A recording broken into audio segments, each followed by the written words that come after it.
And now for a brief history of slavery. Here's the first thing you need to know. Slavery was not invented by white people. It did not start in 1619 when the first slaves came to Jamestown. It existed before then. It did not start in 1492 when Columbus discovered the New World. In fact, when the intrepid explorer landed in the Bahamas, the native Taino tribe hoped that he would help them defeat their aggressive neighbors, the Caribs. The Caribs enslaved the Taino and, on occasion, served them for dinner. Slavery existed in Africa, Asia, and the Middle East.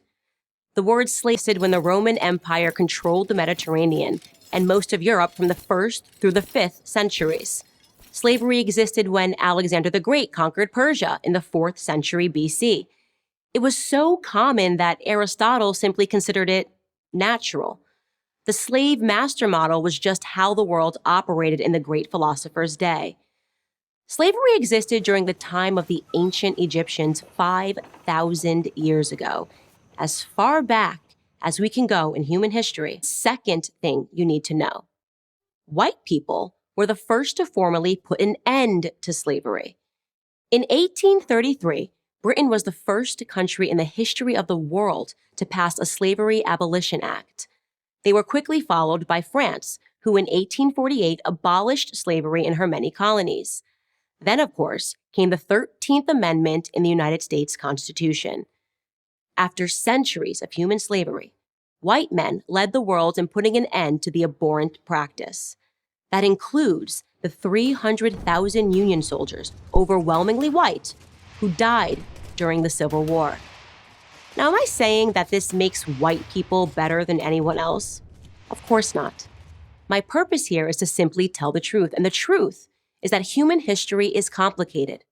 No one, regardless of skin color, stands guiltless. Slavery is a white phenomenon. And like all persistent lies, this lie spawns a bunch of other lies.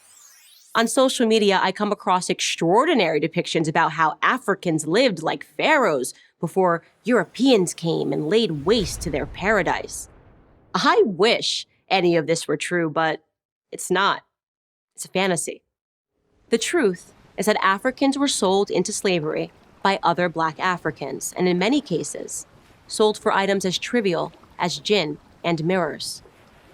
Whites didn't go into the interior and round up the natives. They waited on the coast for their Black partners to bring them Black bodies. The stark reality is that our lives had very little value to our ancestors. Black victimhood is nothing if not profitable. It elects politicians and funds racial grievance groups.